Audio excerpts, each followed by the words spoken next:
Face à un concurrent qui occupe autant de terrain, ça peut être très compliqué d'exister. C'est un peu comme si tu habitais ou que tu travaillais au même endroit que ton ex. Et il y a un marché sur lequel on retrouve exactement cette configuration, c'est celui des petits.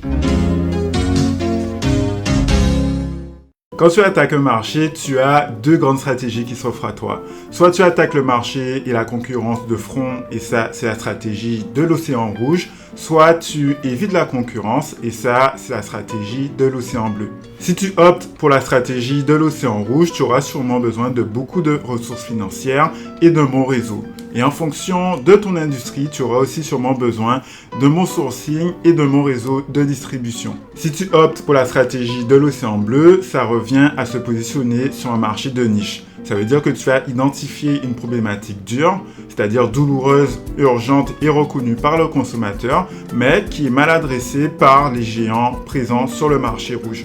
Et ça revient à te positionner sur un segment de marché. Mais ça ne veut pas dire qu'il n'y a aucun concurrent, simplement qu'ils sont moins nombreux et peut-être plus abordables en termes de taille. Et il y a un marché sur lequel on retrouve exactement cette configuration, c'est celui des petits pots pour bébés. En 3 ans, le marché a vu naître pas moins de 3 acteurs différents. Les différents scandales alimentaires qui ont mis dans la sauce les multinationales comme Nestlé et autres, mais aussi le Covid et les problématiques insulaires liées à l'autonomie et l'alimentation ont fait naître le besoin d'avoir des produits alimentaires à destination des tout-petits, produits localement et de manière bio. De l'autre côté, la diaspora antillaise est composée de 1 à 1,5 million de personnes, dont 800 000 principalement en Guadeloupe et en Martinique, et le reste étant dispatché en France métropolitaine. Ça peut paraître énorme, mais en fait pas tant que ça, surtout quand on prend en compte les différentes contraintes qui vont avec. Comme par exemple les coûts de production, le sourcing, mais aussi les offres alternatives de produits d'autres marques beaucoup plus connues. Ou encore un panier moyen qui reste faible, donc il faut pouvoir rapidement tirer son épingle du jeu, et c'est pour ça que je pense qu'on peut véritablement parler d'une guerre des petits pots.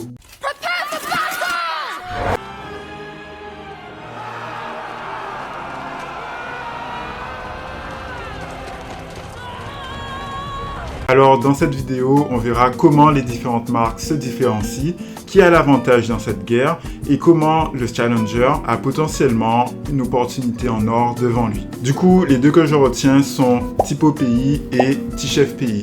Et pour différencier les deux, je vais utiliser un outil marketing qui s'appelle le MVB, pour Minimum Viable Brand ou marque minimum viable. C'est un outil qui permet aussi bien d'analyser que de construire une identité de marque cohérente et qui est utilisé par la majorité des startups qui ont performé. Et il repose sur 5 grands piliers, à savoir les valeurs, la mission, le combat, les armes et la tonalité ou la personnalité d'une marque. Je vais vous la faire courte parce que je sais que vous n'en pouvez plus de ce suspense insoutenable, mais après avoir épluché les différents contenus disponibles sur Internet, à savoir podcasts, articles, réseaux sociaux et sites Internet des deux marques, ma conclusion c'est que il n'y a pas de grande différence entre les deux concurrents en fait.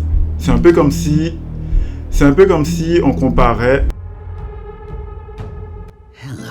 En effet, le branding des deux marques est quasiment similaire. C'est comme si tu comparais Coca-Cola et Pepsi. Tu ne verras pas de différenciation majeure entre les deux marques, que ce soit au niveau de leurs valeurs qui tournent autour d'une alimentation bio, diversifiée et agroécologique, ou de leur mission qui a pour but de permettre aux parents et aux tout-petits d'accéder à des aliments locaux, bio et diversifiés, ou encore de leur combat contre la nourriture industrielle et importée et peu nutritive. Mais, parce qu'il y a un mais, au niveau de la tonalité, Tipo Pays se positionne un peu plus comme un guide, et notamment par l'usage de l'élément de langage locavore, qui est un mot que la marque s'est totalement approprié. Autre élément de différenciation nette entre les deux concurrents, c'est au niveau du personal branding.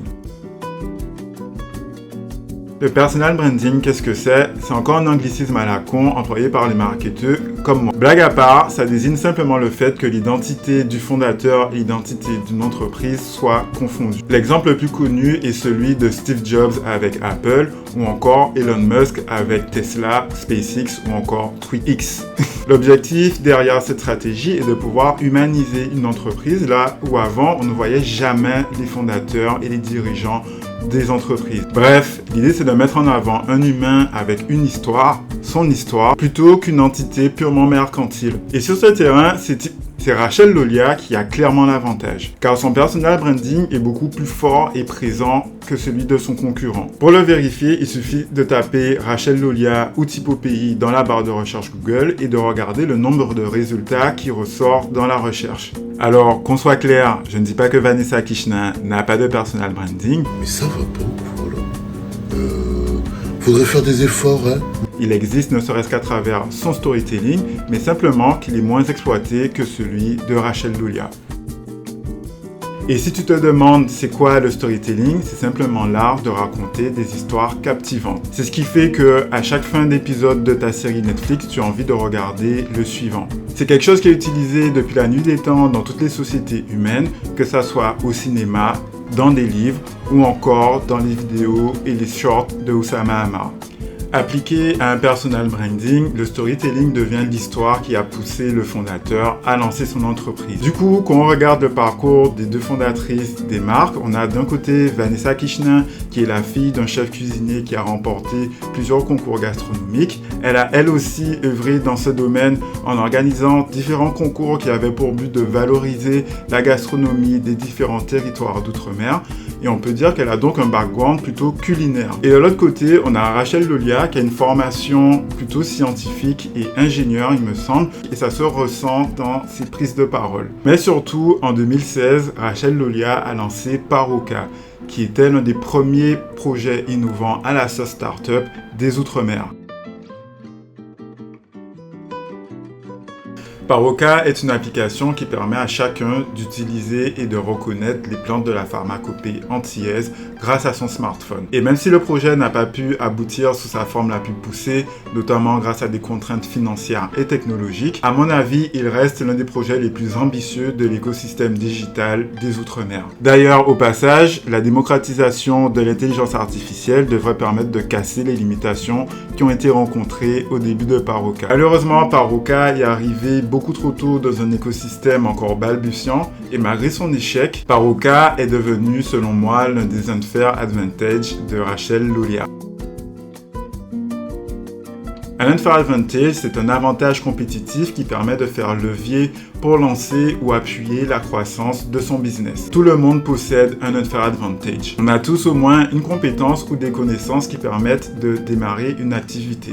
Et si tu n'en as pas, tu en construis un. Soit ça va te prendre du temps parce qu'il faudra te former pour développer une compétence, soit ça va te demander de sortir de ta zone de confort en faisant par exemple du networking. Et comme je le disais, pour moi, l'un des unfair advantage de Rachel Lolia, c'est la notoriété qu'elle s'est construite en faisant Paroka. Ça lui a permis, à mon avis, de comprendre comment l'écosystème fonctionnait, mais aussi de se faire identifier comme une porteuse de projet qui est capable d'allier vision, ambition et exécution. Ce qui a généré de la confiance au sein des différents acteurs de cet écosystème. À partir du moment où un groupe de personnes commence à vous faire confiance, vous avez accès à leurs ressources. C'est exactement le principe de la vente. Quand vous achetez quelque chose dans les mains de quelqu'un, soit c'est parce que vous connaissez déjà le produit, et si le produit est innovant, c'est que le discours de vente et le discours de la personne a été assez persuasif et vous a mis assez en confiance pour que vous sortiez la carte bleue. Et la ressource à laquelle Rachel Lolia a eu accès, c'est principalement des opportunités de prise de parole en public qui vont lui servir pour alimenter sa communication et à partir de là, on est sur un effet boule de neige.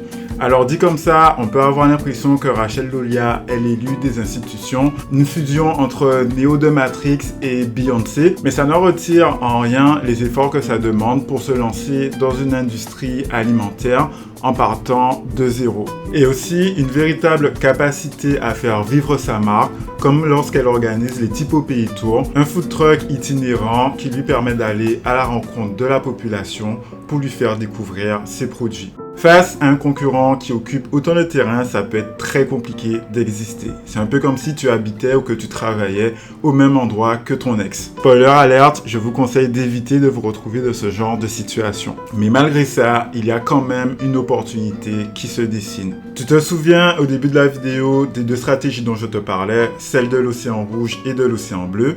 Eh bien, je pense que T-Chef Pays devrait adopter la stratégie de l'océan bleu. C'est-à-dire qu'au lieu d'être en frontal avec Tipo Pays sur le marché antillais, T-Chef Pays devrait chercher à s'implanter dans d'autres marchés. Et il y a un marché qui me semble tout désigné pour ça, celui de la Caraïbe anglophone. Pourquoi? Eh bien simplement parce que les Antilles sont les seules îles de la Caraïbe à posséder une identité autant caribéenne que française et que la gastronomie française est reconnue à l'international. C'est donc une opportunité de marché. La Caraïbe est composée à 40% d'îles anglophones. C'est donc un marché largement plus grand que celui des Antilles françaises et de sa diaspora, avec des cibles riches qui seront naturellement intéressées de nourrir leurs enfants avec des produits caribéens et qui bénéficient de l'image de la gastronomie française. Une idée supplémentaire, c'est celle de franchiser ou de proposer du consulting afin d'accompagner les porteurs de projets qui souhaitent aussi lancer des produits type petit pot pour bébé dans les Outre-mer. Ces différentes opportunités cochent 2 cases. Rappelle-toi,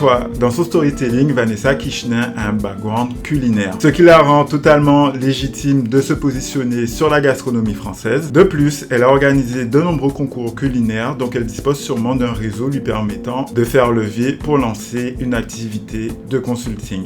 Yes! On arrive à la fin et si vous êtes encore là, je tiens simplement à vous dire merci. C'est la première fois que je teste un format aussi long.